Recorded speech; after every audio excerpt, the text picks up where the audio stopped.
Hey sexies, welcome back to Interesting Nothings. This is episode 24. I can't believe I've done 24 episodes. Are you serious?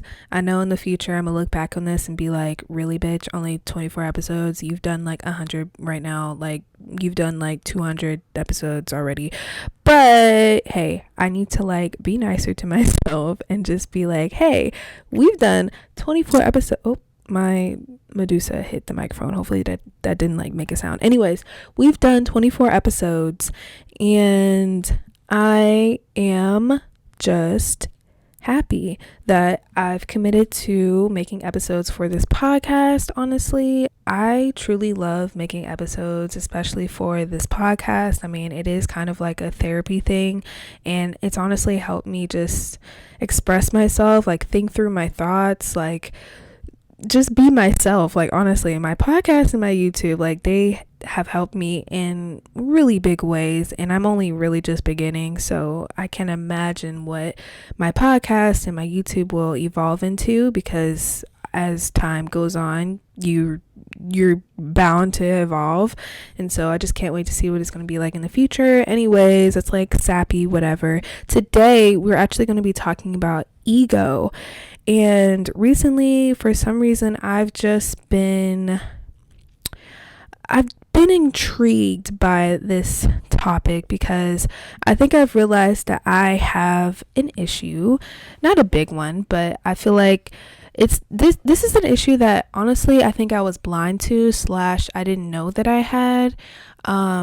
And I think I mentioned it in my last episode where I was talking about like what I journaled about, and basically in my journal I was journaling about like what I need to work on. And so I just being real and raw and honest, I was like, I think I have an issue with pride, which has only came up like recently, honestly, for me. And it, like I said, it's not a big issue. And so I just started thinking about it.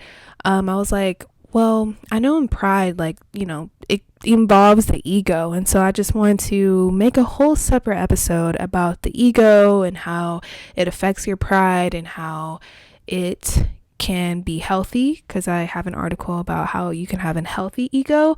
I used to like really hold on to the notion of like having a flat ego, and I still believe in that, like having a flat ego, like it's like you don't have one. And I feel like I really want to embody that. But after this one article that I read, I was like, well, maybe I should have like a healthy ego. But we're gonna go into it.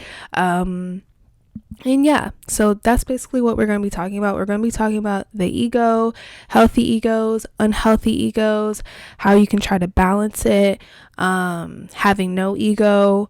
And if you have an issue with like pride, or if you have a good ego as is, I feel like this would just be really helpful for anybody who listens, because I feel like we struggle with, I feel like humanity like struggles with trying to balance their ego. If you're trying to be a good person, if you're not, then maybe you have an unhealthy inflated ego, or you can have an unhealthy deflated ego.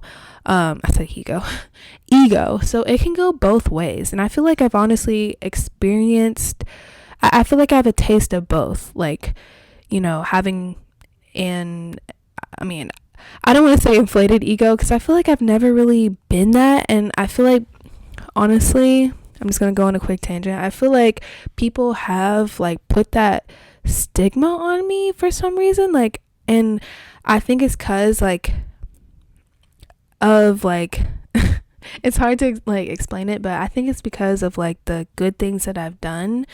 And honestly, I'm like, I'm not doing this because of my like, I'm not trying to have a big ego, but I just feel like sometimes I get the vibe that like people think I'm trying to be arrogant or be this thing, and I'm like, I'm not trying to do that, but I see how it can come off like that. And so sometimes I feel like it honestly inhibits me from sharing certain things, or just being myself, because I just feel like somehow someone's going to think that I'm being prideful or like having like a big ego. And I'm like, how are you getting that from me just like being me, like how are you getting that? And I'm, again, being me, like saying that, I don't want that to be like, oh, well, you're just being cocky now. I'm like, I'm not being cocky. I'm not trying to be cocky. It's just like, it's just what it is. Like if I choose to go this route and then all of a sudden, like maybe it's good, or I mean, I make mistakes all the time. I make a ton of mistakes. So maybe you only see the good side,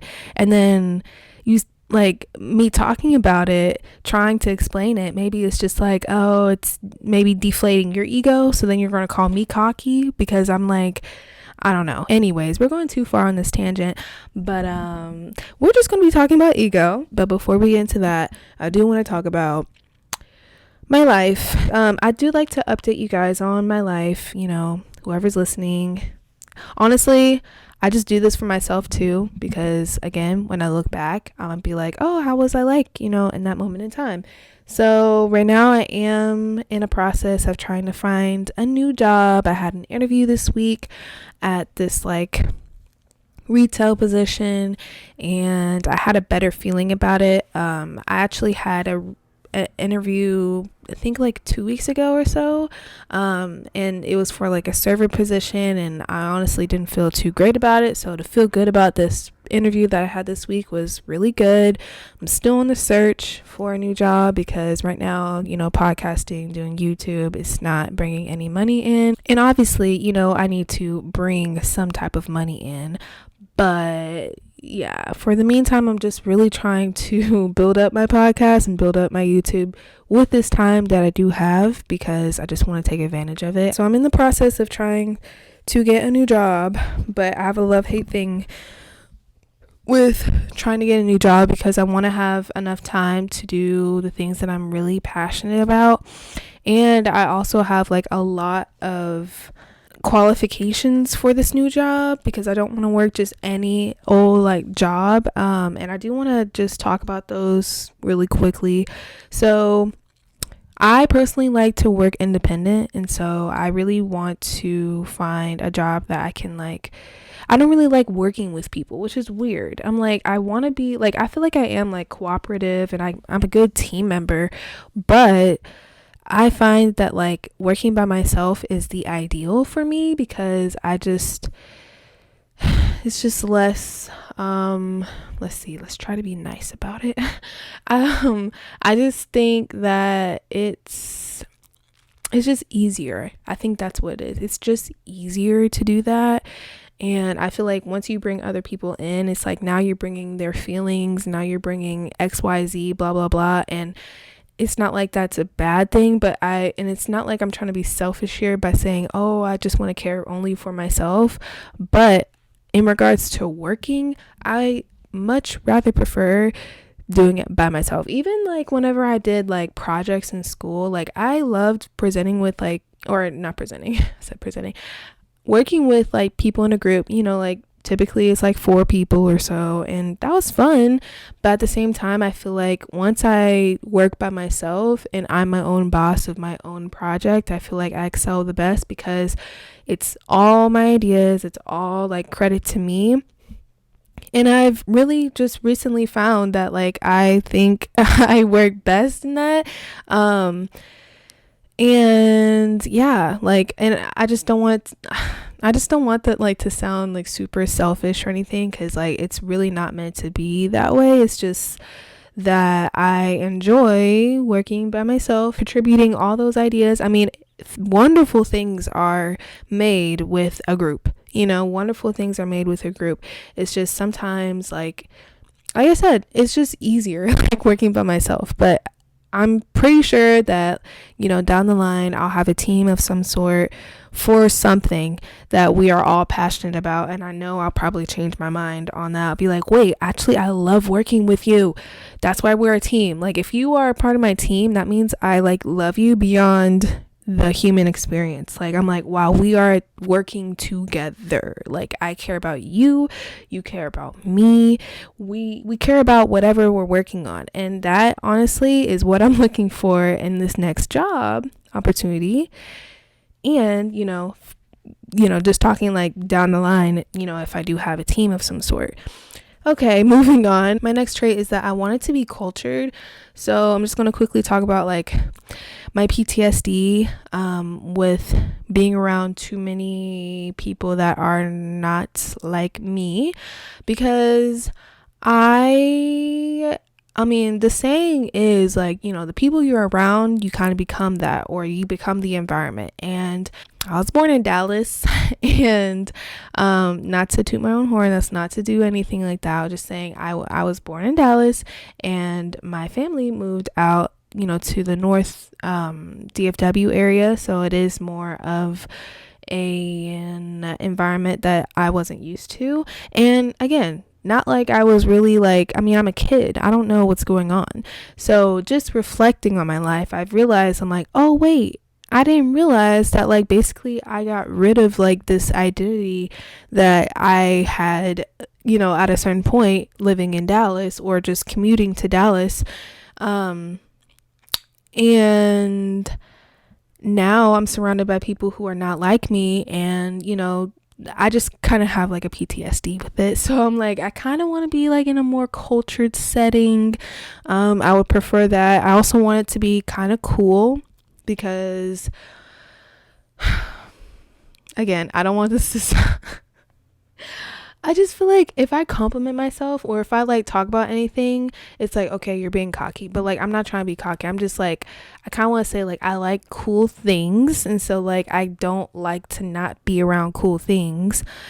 Hopefully that's not like a cocky thing to say. But like, I just want it to be kind of cool or hip, because I feel like I'm kind of cool and hip. So, I mean, we match. And so therefore I would want to go to this job, because I'm like, wait, this job is actually kind of cool. It's another why. It's not like, oh, I'm just here for money. I'm like, oh wait, this is also cool, and I support this, and I want to work with this company because it's cool. My next trait, I want it to be close to home / where I want to be. So I don't know if you guys knew, but I did want to move like 45 minutes away. So I'm like, okay, wherever my job is going to be at, I want it to be close to where I'm going to be, or close to my current home that I'm at right now. And so location is kind of hard, because I'm like, I don't want to like drive too far away, but then I want to be close to home.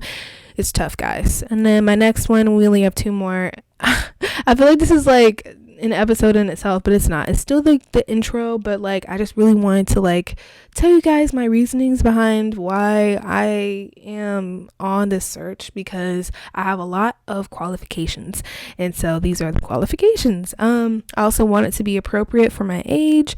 So I really don't want to work somewhere where like everyone is older than me, and then like I feel like singled out, or like basically I just don't want to feel like an outlier. I don't want to feel like an outlier. I want to fit like with the job. Like the job was made for me. Like it's my age, like it's like it was made for me. I can excel, I can grow. So I just don't want to be too like a sore thumb. It's like, what is she doing there? So yeah, appropriate for my age. And then also I want to have longevity. So I really want this job to have like a longevity to it, because typically with my older jobs, I don't really flip around with jobs. Actually, I don't really like, go here and then I'm like, I don't like it, go here, get fired, go here, go here, go here. Like, I'm really not like that. I would rather just go to one spot and then stay there for X amount, whatever, until a certain point, until, obviously I don't work for them anymore. But I don't really see, I don't want to say I don't really see an end in sight, because that's not true, but like, I don't really have a end point until that end point is made known, and then I make adjustments. So I really want to just be loyal to this job. And so those are the qualifications on what I'm looking for when I'm searching, and it's really hard. I feel like I have a couple more that I'm not like mentioning. Also, I really don't want to do serving anymore. I've done serving at 2 restaurants, and they were fun. It's just like I really like this last serving experience kind of like burnt me. Like it put a kind of a bad taste in my mouth, honestly. So that's why I'm like, I don't want to do survey either. So yeah, that was like a really long-winded like explanation about my qualifications and stuff, and let's just move on into like my vibe check. Wow, that was really smooth. Yes, if you don't know what my vibe check is, it's basically where I talk about three main things. I talk about music, I talk about my mood, and I have a poll question. Let's start with music. Okay, so I've been listening to a lot of new music lately. One artist that I particularly love is Vanilla, Vanilla. I feel like she's like an upcoming like female rap artist, and I like her music. I found whenever I was listening to her discography, I liked a lot of the songs, and so she's definitely making the list. I feel like she would be a good artist who might pop off in the future. Don't mark my words for that though, because I don't know, but she just seems like somebody who would be, I don't know if she would be big. I mean, I'm thinking too much into this, but like I just like her as an artist, so that's why she's in my music section. My mood today, right now, in this moment, I always leave this section blank because I want to really just be present in the moment when I'm recording. What is my feeling? What am I feeling? I'm feeling I'm not even gonna lie, I feel a little bit anxious. Were you expecting that? I don't know why I feel a little bit anxious. I think it's because like, I mean, I feel like I say this in every episode, but like I'm stuttering, like keep like I just want to record an episode where I like don't mess up. And for some reason this episode, like it's been a little bit harder to like think about my thoughts and say and basically just talk. It's been harder to talk basically. And so I'm like, why do I feel a little bit anxious right now?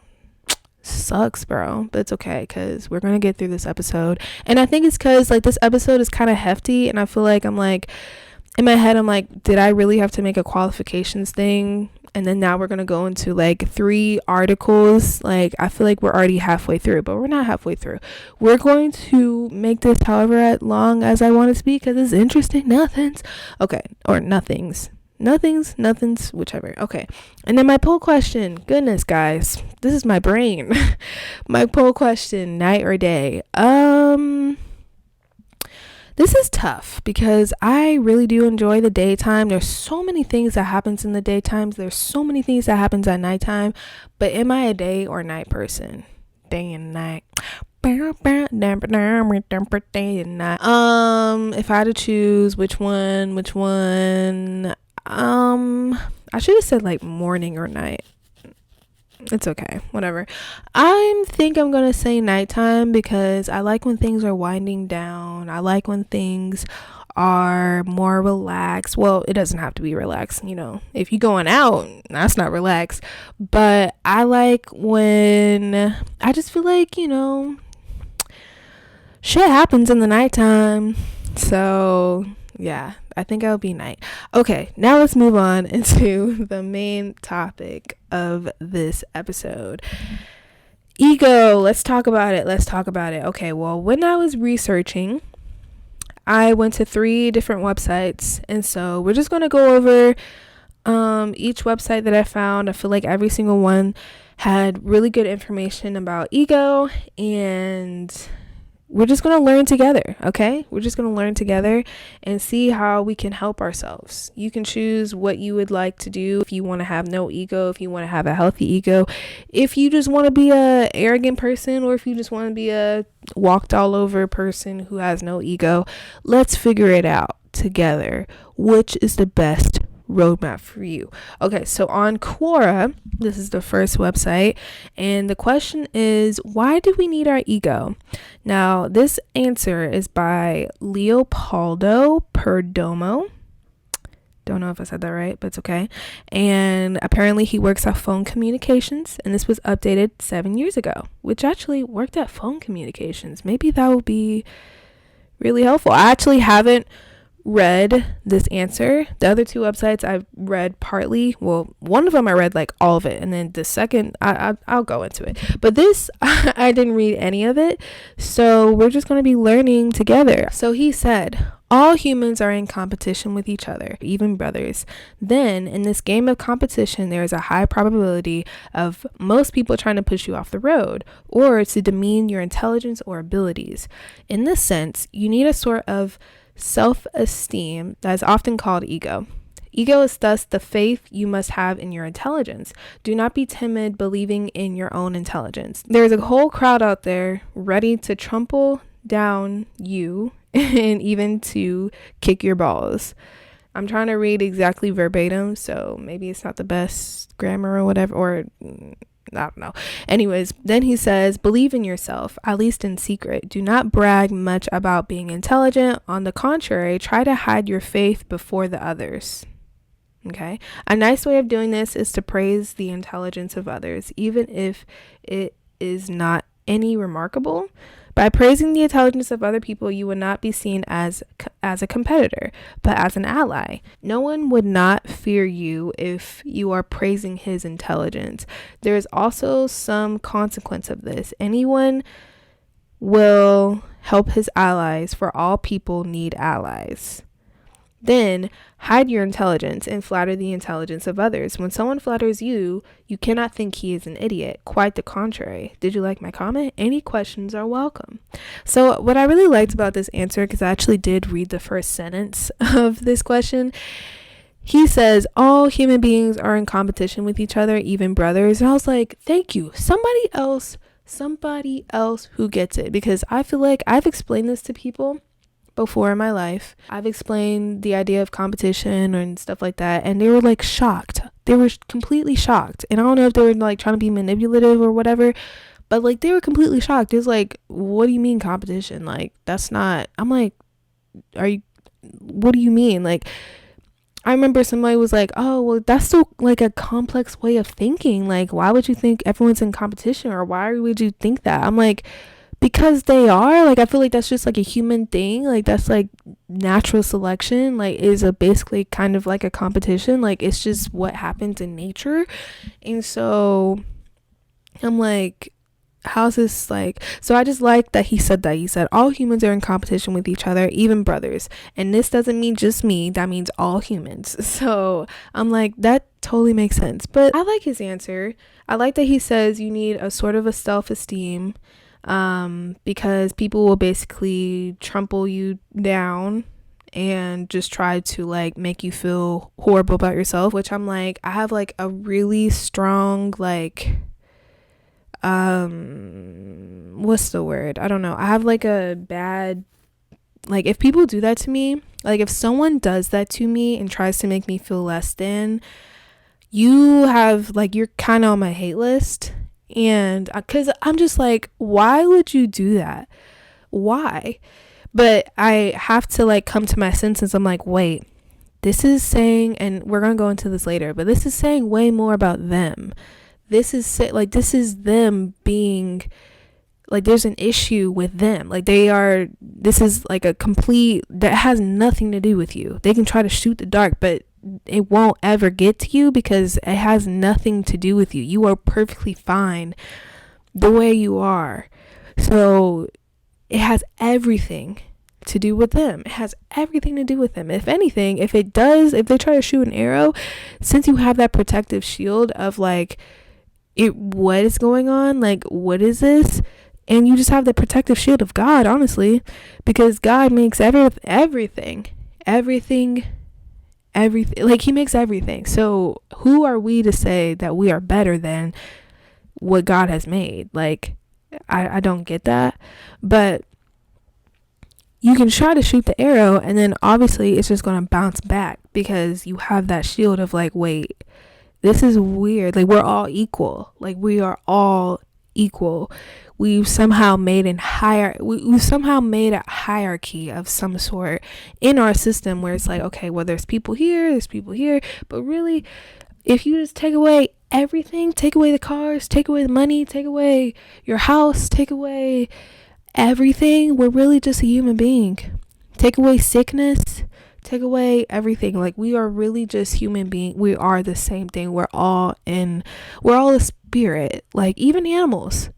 Some humans, I feel like, will say, oh, well, since our mind is maybe more complex or, whatever, more advanced, then, we are higher than animals. But it's like, no, not even animals. We are all connected in one. And so we're no better or less than.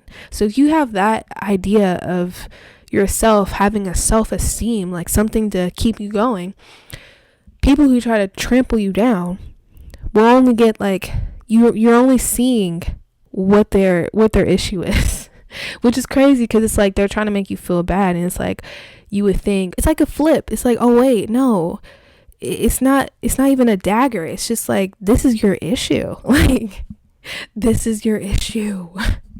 It's nothing about me. It's everything about you. Like, you are making it known that you have an issue.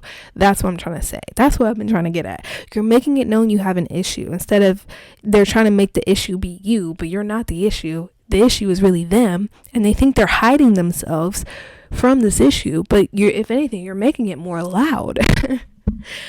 Anyways, okay, so I like that answer. Let me see. Someone commented and said, for whatever reason, I feel competition is ingrained in my being. Interesting. Okay. It's the only advantage I have against the masses that try to crush me and put themselves ahead. I don't see the entity of competition going anywhere, and considering that it's probably the first driving entity of survival, see what I've been saying? You've helped me conclude that the ego is not the enemy. It still confuses me why some would deem it as the enemy, perhaps to eliminate any competition. If you have thoughts on this, I'd love to hear them. Interesting. Actually, I'm gonna upvote that. I like what he said there, because I feel like, I've wanted to, have a flat ego. I wanted to have like no ego, because I feel like that was better. But when you do have these like attacks, or if you will go into later, if you want to like evolve or like, I guess have a healthy ego, then you would need to have an ego of some sort. And that doesn't mean it's bad. It doesn't mean it's bad. We can all still be equals with an ego, if that makes sense. That's the answer from my core website. Let's move on into my next article. This one's by Michael Mamas. Interesting last name, if that's his last name. It's on entrepreneur.com. This was published September 19th, 2016. And I'm looking at the website right now, and I see a picture of Kanye West. So I'm like, does he have it? When you think of ego, do you associate Kanye West with that? It starts out by saying, although the word ego often carries a negative connotation, as in egocentric or egotistical, in actuality, the ego has both positive and negative effects. Really now? Let's figure out what. From the positive perspective, ego simply means a solid, healthy, and strong sense of self. Ego in this regard is essential in business. To be a powerful force in business means the individual has to be solid and self-reliant. Though a big ego is usually considered to be a negative trait, in fact, the bigger the ego, the better. Okay. Big ego doesn't mean you're stuck up or conceited. Rather, it means you are able to access within yourself the truth in any given situation. This involves reason, discernment, and balance, even in the most tumultuous and challenging times. All too often, though, what is meant by a big ego entails a bullheaded, narrow-minded, arrogantly self-centered attitude. These are people who are unable and unwilling to humble themselves. Other perspectives are not seen as a worthwhile opportunity for further exploration, but are rather obstacles to be overcome. In such cases, the ego insists that the person has to be right at all costs. Being wrong is experienced as an annihilation. Oh goodness. Normally I can guess the sound of words that are kind of troubling, but I don't know what this one is. Anyways, being wrong is experienced as an annihilation of their self-worth. Success is seen as proving the ego is right and all contradictory perspectives are incorrect. What most think of as a big ego is actually a small ego, a need to make up for our sense of inadequacy by forcefully, domineeringly, or self-righteously presenting ourselves to others. When we understand the dynamics of the ego in this way, it opens the door to a more admirable and effective means of behaving. We can be strong, confident, and resourceful while concurrently being humble, unopinionated, and wise. I don't know about unopinionated. I say unopinionated with my... It's funny, I say like I'm talking about unopinionated, but I'm having an opinion about being unopinionated. I feel like you should like have opinions, but I don't know. We will no longer need to be right all the time and won't lose our balance when we are wrong. Mistakes are no longer humiliating, but instead are brushed aside with ease as we shift in a more favorable direction. You guys, I will say that that last sentence there, mistakes are no longer humiliating. Oh my goodness. Okay, so this is where I feel like I have, I guess, my struggle. I never want to like fail in front of people. I mean, as any human being, I feel like can probably relate to this. I mean, it's not like this is specific to me, but I never want to show, I guess, that I'm wrong. I mean, I'll show that I'm wrong. Maybe that's not it. It's more of like, I don't want to mess up in front of people because I feel like I already mess up so many times. Everyone does, right? But like for me, I mean, everyone's going to be like, well, my mess ups are worse because it's like, you know, you're going to say your own is worse because it's you doing it and you're messing up. And it's like, it doesn't feel good. But to me, I'm like, I just don't want to mess up in front of people. And I think that's where maybe I have a little bit of a ego. I don't know, like I don't want to say bad ego because I would say bad ego because like if I don't want, like I feel like there's already like this notion that I'm like, I guess, put together, and so like for me, I don't want to like not have that. I don't want that title to be taken away because of, you know, me messing up or whatever. And I just have to realize being real, being honest, being real and honest about your mistakes and just owning up to them, it doesn't have to be humiliating. And to me, I mean, I will own up to my mistakes at, you know, any moment in time really, but it's hard for me to explain it, I guess. I understand what they mean by like mistakes being humiliating, and I never want to have a mistake, you know, in front of people. And I think I'm my own biggest critic. And so whenever I do mess up, you know, even just by myself, even like literally with this podcast, like I've messed up so many times and I'm like, why can't I just get this right and just like do it perfectly? And I think that's where I need to work on like compassion for myself. And, you know, I don't have to be like this perfect thing because it's literally impossible. You can't be perfect. With the failures failures is what makes life so much more fun. So I can't beat myself up over like mistakes. And I think that's where I'm like, oh, well, I'm just a perfect circle. Not saying I'm a perfect circle, but I'm just, you know, like, I don't have any problems. But I'm like, no, you do. And, you know, I just don't want it to be like humiliating. I guess I just don't want people to look less of me because I have mistakes. And I'm like, that's just something that maybe I just need to get rid of that thought. I'm like, you know what? It's okay to be real. It's okay to mess up. You know, it's okay to do this. It's really hard for me because I'm like, I don't want you to know that I mess up, if that makes sense. So that was like long-winded. Let's continue with the rest of the article. It says, a strong ego in a positive sense is essentially paradoxical. It is focused, dedicated, and unyielding.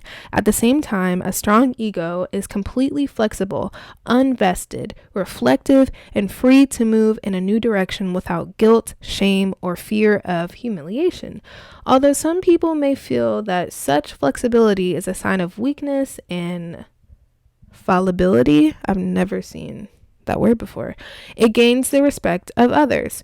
No one achieves respect by always having to be right or by always proving their point. Everyone makes mistakes. Now, this part I haven't read, so I'm like, okay. Everyone makes mistakes, But when we can acknowledge the mistake without breaking stride or losing face, we can move forward without reservation. It's a very impressive thing. People may even call it egoless, when in reality the ego is so big and strong that it does not depend upon superficial parameters like being right all the time. Now, I will say that like if I am wrong, I not like it's like a huge blow, but like again, if I'm wrong in front of like people and I'm wrong in a sense where it's like I believe in this thing. I mean, I feel like I don't know. I'm trying to like paint the right picture for you guys, because I don't want you to think like this is a huge issue, because literally I've been wrong so many times in front of people and I've been like, oh wow, like I appreciate that perspective. But maybe that's just me having a good ego. Like I'm trying to like paint this picture that I'm like not as bad as I am. Goodness gracious. I think that's what I'm doing right now. Okay, let's just take a breath. It's okay. Because I feel like there's been moments, like certain moments in my mind where I'm like, I didn't like what, like if someone like tried to humiliate me in front of everybody and saying basically pick me out or like show that I'm wrong or doing something the wrong way, I do get humiliated or I do get embarrassed or I do feel some way that I'm like, wait, what? And so I guess what I'm saying is like I feel like I do lose face sometimes. And it's like, but you can still have a strong ego and like literally I'm talking to myself right now. Like you can have a strong ego and not lose face. But I'm also like, but how do you not lose face? But it's because you have a strong ego. Like it doesn't phase you. But I'm like, I feel like I'm kind of a sensitive person, so like it's like I can't hide it. I'm like, well, if anything, if I don't but it's like, why is it hurting to begin with? It shouldn't even hurt you. Even if you're a sensitive person, having a strong ego doesn't, I mean, it's not going to be the main, I mean, it should be actually the main, having a strong, yeah, it should be the main defender, the main shield to whatever it is. So you shouldn't really lose face because it's not real. Like it's actually not real. So anyways, I'm working through this right now because I've just done that. I've lost face before, like, and I think that's just like maybe me having like a low self-esteem. And so if someone like tries to do something, I'm like, oh, and then if it's in front of everybody, I'm like, oh my goodness. And I'm like, wow. Like then inside I'm like, whoa, my pride, I guess it's not really pride. That's not really pride. I guess I feel bad. And I'm like, now people who thought of me as like this thing think something else, I guess. Okay, now we're going too deep into like what, we don't need to go this deep. Let's just continue with the article because we do have one more website and I feel like this episode is already long as is. So I just wanted to say, like, I get the losing face, and I think that's something that I also need to work on. Like, just, hey, that's where you need to be stronger in ego, because like that'll help you with quote unquote losing face or whatever. Because like if you have a strong ego or a strong self-esteem, it shouldn't make you lose your face, or it shouldn't stumble you that much where you're like now insecure or something. Like that's, I'm just saying I relate to that. The next paragraph says, the truth is that people long for a friend or business associate with this sort of ego. They're seen as an oasis in the desert of tumultuous storms and conflicts of the business environment. We naturally go to such people as a sounding board. We know they won't be invested in telling us how things should be from their perspective. They will openly and sincerely help us explore the situation so that we can find the truth within ourselves. This kind of big ego person makes an ideal team member. They don't need to compete or prove themselves. They don't need to make another person look bad so they can look better. It's almost as if their sense of self expands to include the group. They naturally live in an all for one, one for all state of mind. The idea of working in another's shadow doesn't even cross their mind. They don't rely on their position or status to feel okay about themselves. Their purpose is the purpose of the company. Their success is the success of everyone with whom they work. So when we think of big ego, it's important to keep in mind it comes in two forms, healthy and unhealthy. An unhealthy ego depends upon status for the person to have a sense of self-worth. Such people are not truly respected and therefore do not make good business associates or leaders. People with a healthy ego have a sense of their own inner self, independent of the conditions and circumstances of their lives. They are adaptable to the changing tides of the business world and inspire the respect of others. They act as a guiding light. So perhaps we should all strive to develop our healthy ego so it can be as big as possible. Oh, I like that article. Okay. So now it makes me question, I'm like, do I have like an unhealthy ego? Because not in the way where it's like, I'm cocky, but it's like I have an unhealthy ego. Like maybe I should have more self-worth in myself and I'm like, well, is that really a pride thing? I think the pride part is where it's like, I want to be like the best. And so if a situation rises up where I'm not the best, I think that's where I'm like really hurt. And I have to be like, wait, I don't have to be the best. We are all equal. Like there's no best. Even though, if you think of competition, whatever, there's first place, second place, third place, fourth place, and the list goes on. And if you're second place, if you're third place, if you're first place, if you're 50th place, it doesn't matter because we're all strong and weak in certain areas. And so you don't have to be perfect. Like you're not going to always be first place. You're not always going to be second place. You're not always going to be third place. You're not always going to be 50th place in everything in life. That's why there's so many different people. That's why we're all unique. That's why we're all different. So, you don't have to be perfect. Like you don't have to be like the best option. But I feel like, and hopefully like somebody relates to this, I don't know, sometimes you just want to be the best option. You want to be better, not like better and it's better and like, I don't know, you just want to be like the best. Maybe that's just how I feel. And, it puts a lot of pressure on me because I'm like, well, I want to be the best. I want to be good. I want to be really good. I want to be great.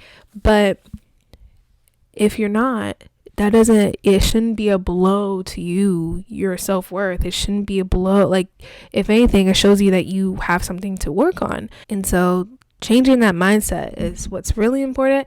And that's what I'm trying to do. Okay, so let's move on to the last article. And this one's actually the longest one. And I have to like read a lot.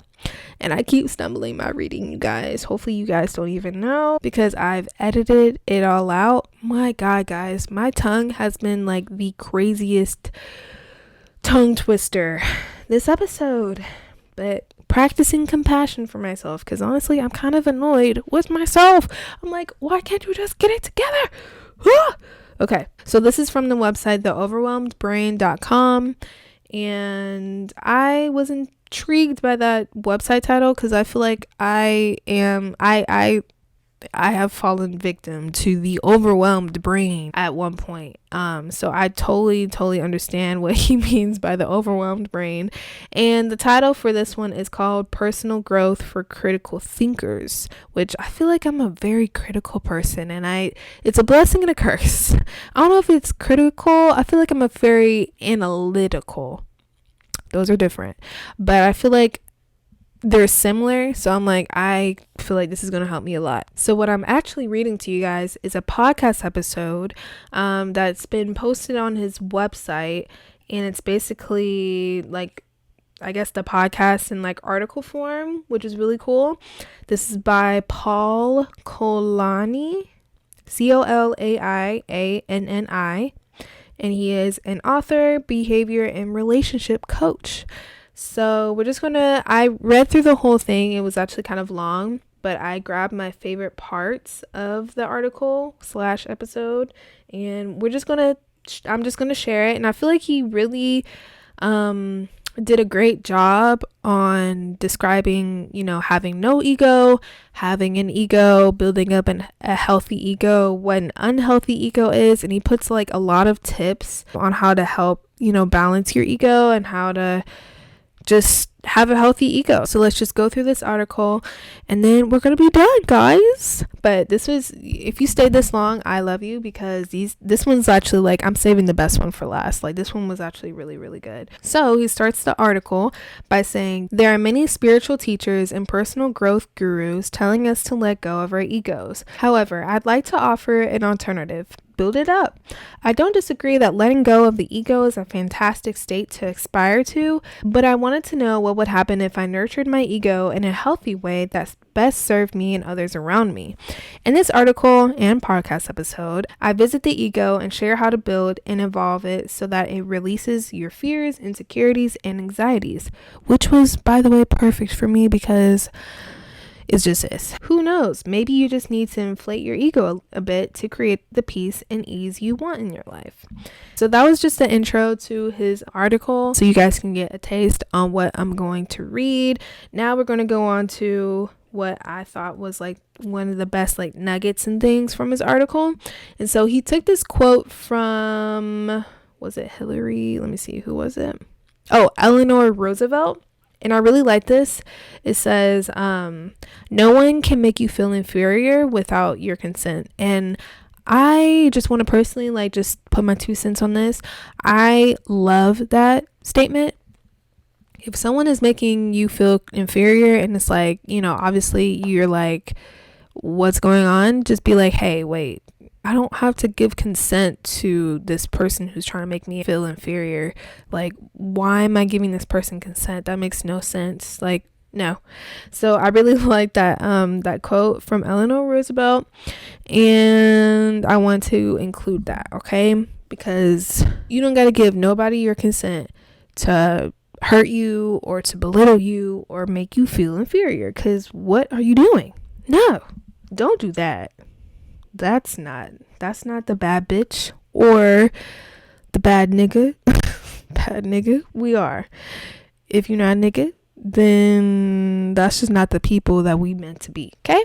This means that really it's up to you to feel bad or not. It's up to you to believe you are inferior or not. The more you believe it, the worse you feel.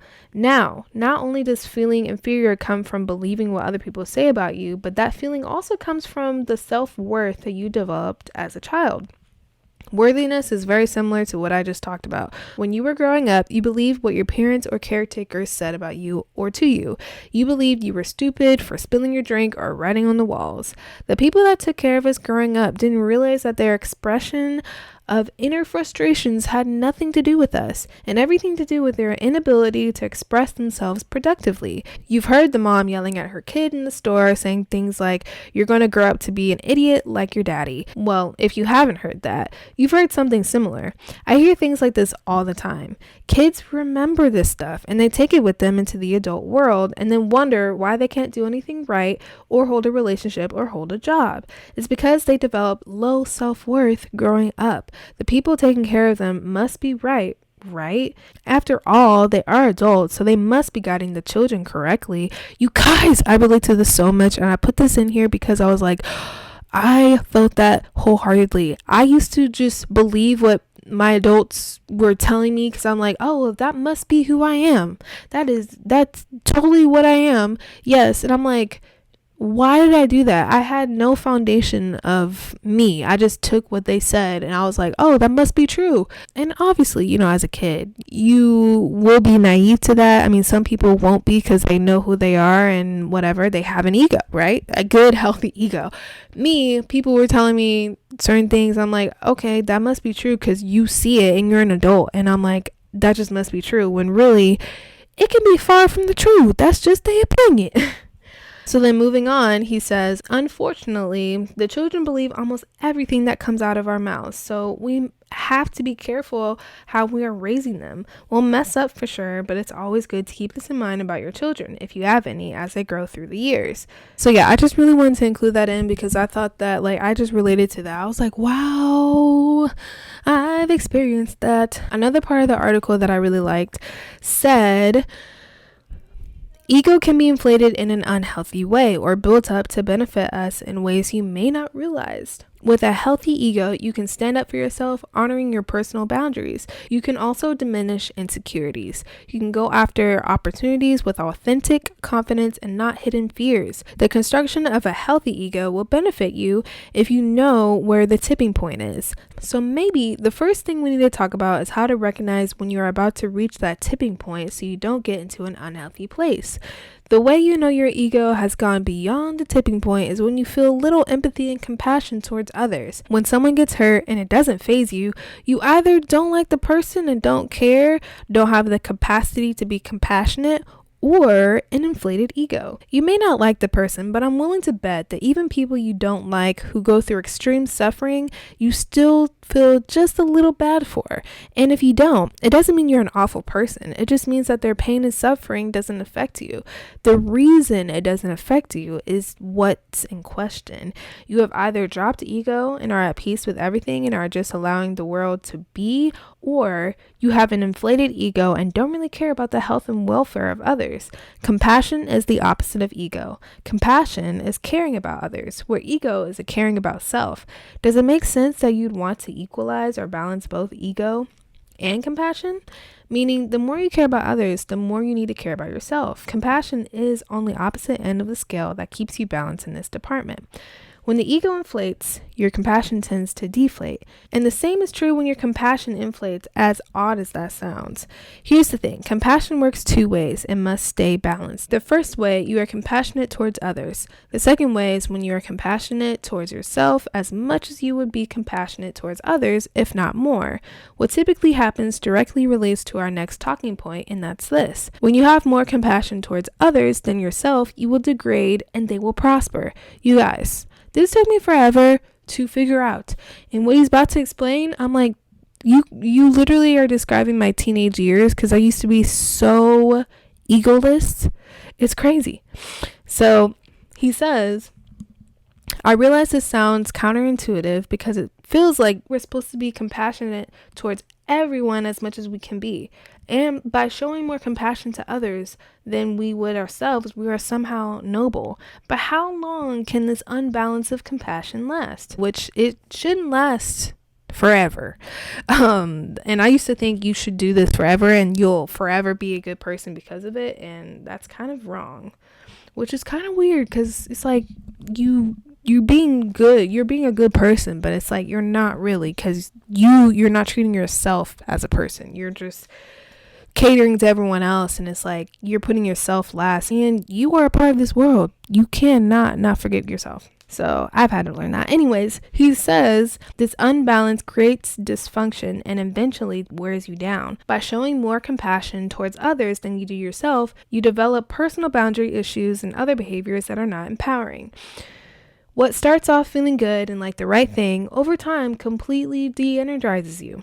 For example, I was a yes person for so long. I would say yes to anyone whenever they needed help. This sounds like I'm being a nice guy and just being helpful. And whether that's true or not, what's happening inside me is a different story. I'm saying yes to people out of fear. One of my fears used to be that someone wouldn't like me if I didn't do what they wanted or asked me to do. I was not compassionate enough with myself to give myself what I needed at the time. I instead gave to others what they needed. Over the years, I would lose friends and relationships because all I did was give. Their friendships wore me out. I can relate to that. I chose to only please others, not myself. I was insecure. I felt like if I pleased others, it would give me what I want in life. So I was hoping that my actions would cause them to treat me the same way. If you feel like that, get out of there right now. Like, you are not a servant to nobody. I just wanted to say that because I just feel bad for those people who are just getting tossed around by people. Again, I feel like I used to be that. And I wouldn't want that for nobody. I wouldn't want that for nobody. That's just you treating someone as if they're not, like, that's horrible. That's horrible. Get out, like the movie, get out. He then goes on to say, you know the golden rule, do unto others as you would have them do unto you. Again, side note, I used to think this all the time. That was the golden rule, right? So I used to really follow this rule, like, grip this rule. He says, well, I would do so much for others, but never felt it was being reciprocated. In reality, I was not doing unto me. Exactly. I feel you. Whether they reciprocated or not really wasn't the point. The point was that I allowed people to cross my personal boundaries. They didn't know that they were crossing my boundaries because I didn't tell them. I just allowed them to take up my time and energy when I really didn't want them to. So wouldn't it make sense to just say, no, I can't help with that. Sorry. The answer is yes, it would make sense, but many of us don't do that.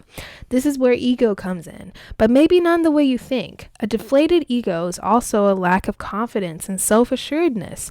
When you lack confidence in yourself, you worry about what other people think about you, and you don't take steps that might increase your potential.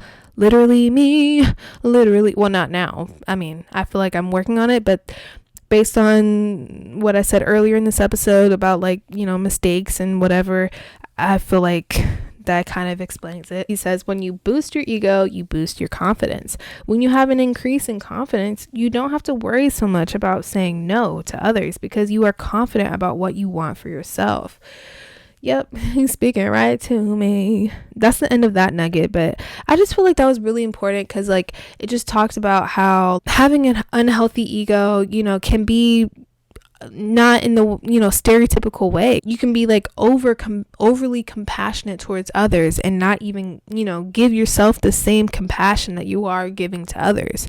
And so I just feel like that was kind of eye-opening for me, and hopefully if you're listening, it's an eye-opening thing for you, because if you are overly compassionate, you need to get out.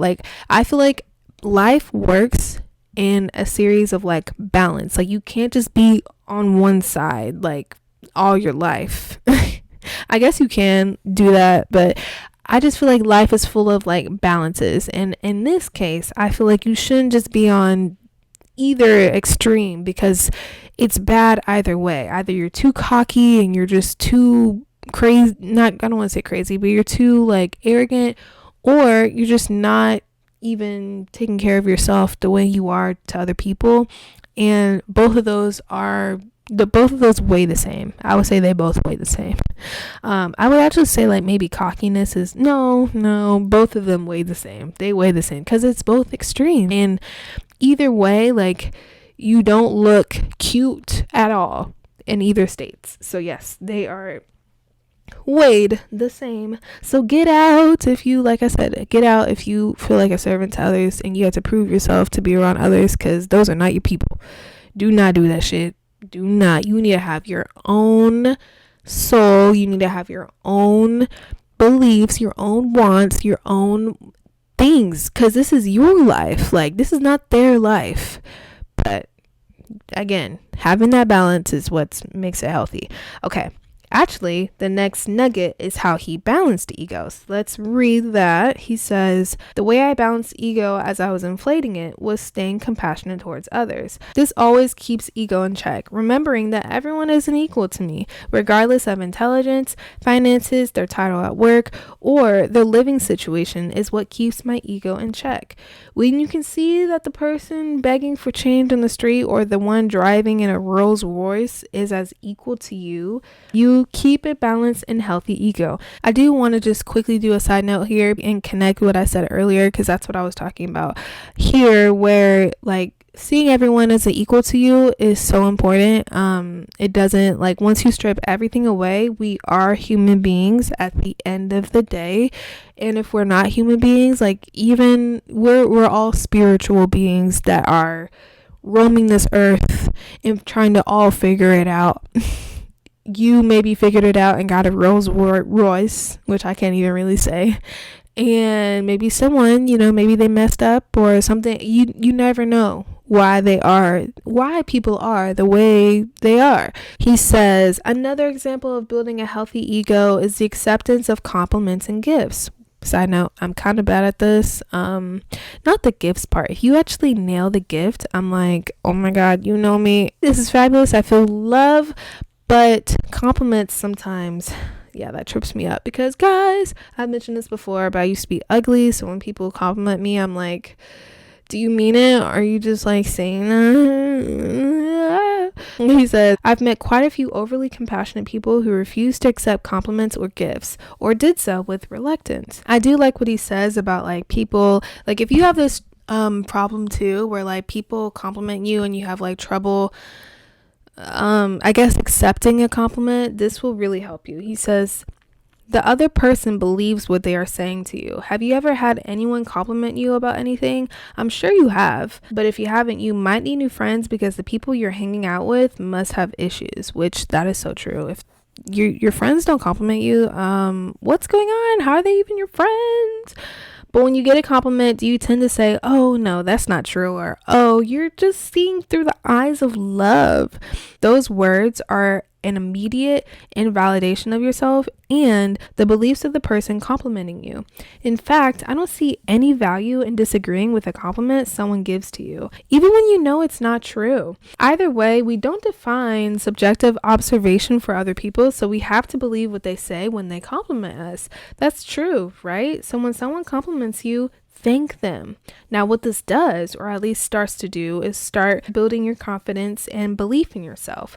When you say thank you and really believe what others are saying, it's sort of like what affirmations are supposed to do for us, except these affirmations are coming from other people.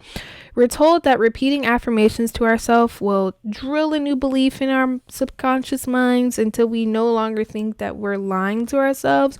However, compliments that we are given are sort of like affirmations, except that they are coming from a different person. And I bet most of us will be more prone to believe a compliment from someone else than we would from ourselves. Self-affirmations could work after a long stretch of time, but compliments or externally or originated affirmations about us have the ability to change how we feel about ourselves much faster.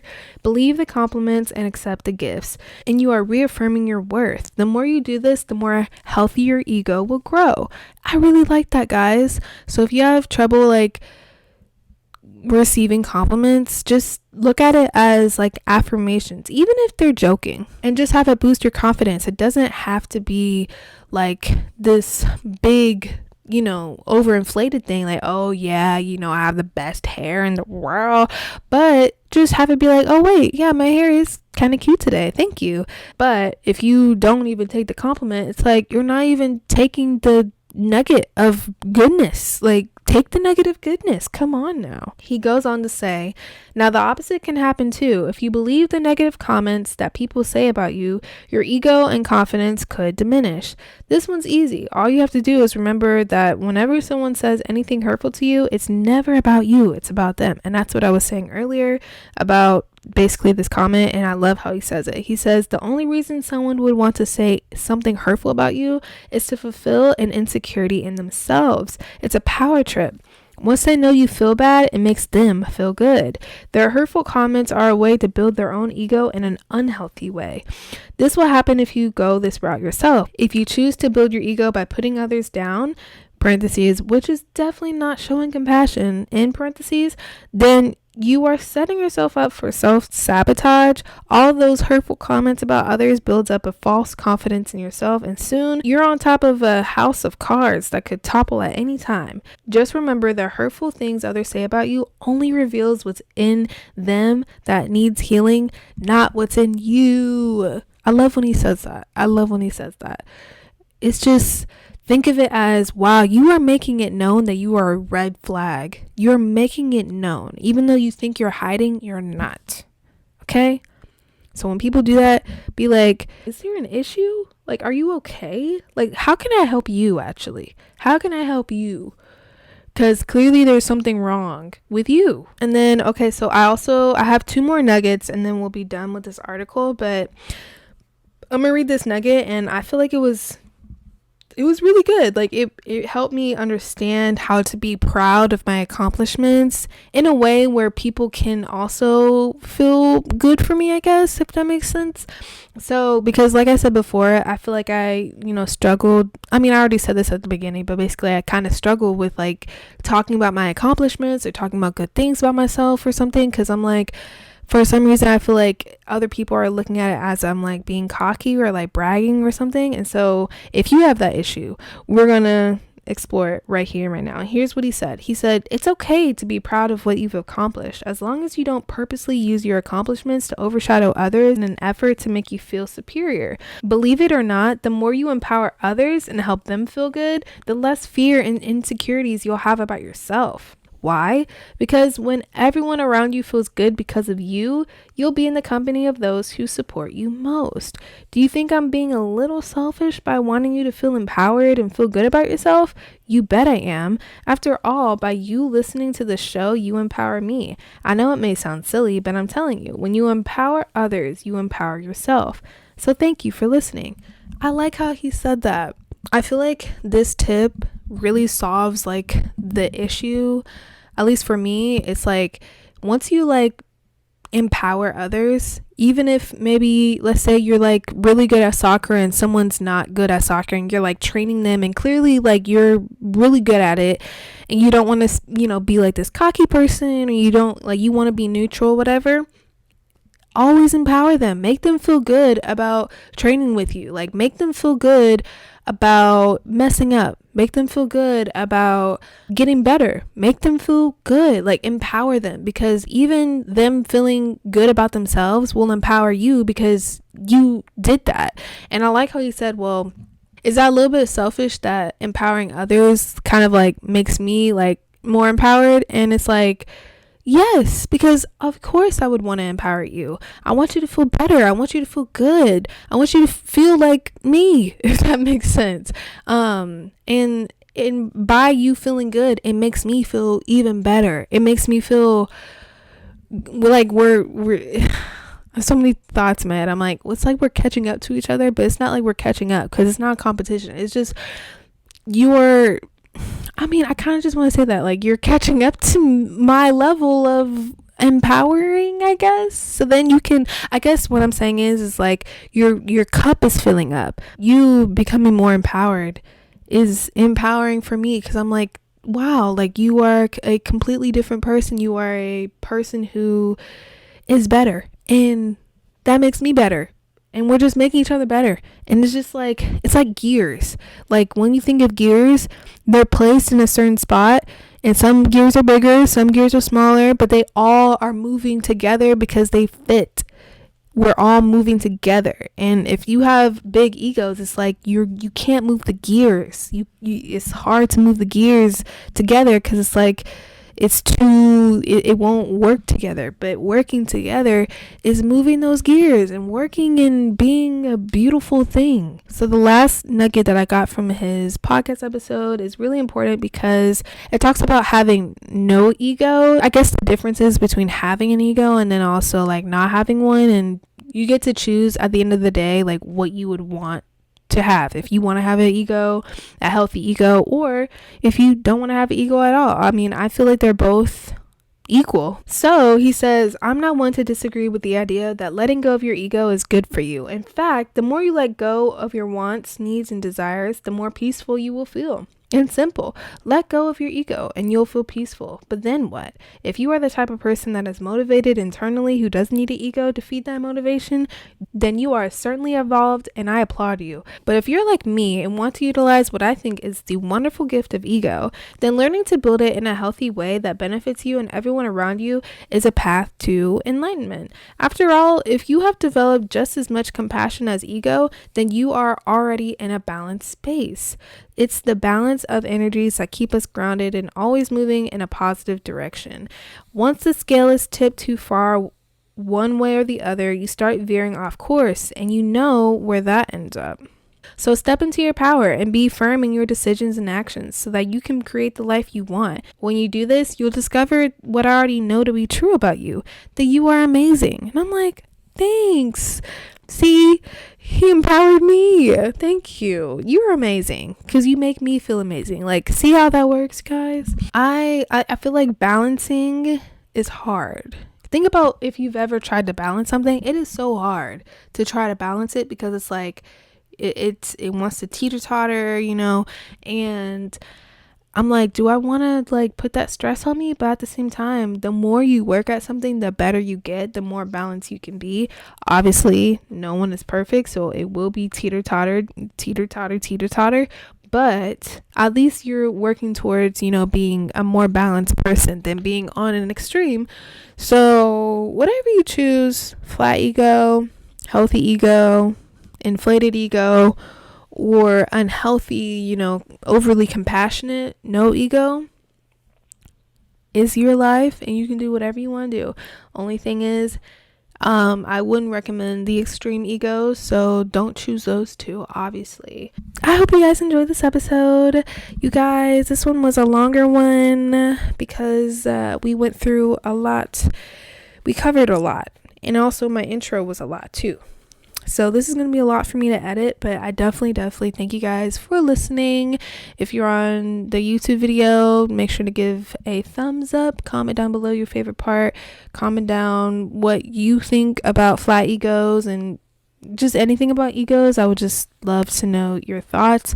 And if you're on any streaming platform, I love you just as much. Make sure to give this 5 stars if you haven't already, and I'll catch you guys in my next episode. Now to editing this podcast episode that was way too long. I think I have like 2 hours of audio recording that I need to now edit, and I stumbled a lot. I feel like this is like my worst episode with stumbling. Pray for me. Okay, bye.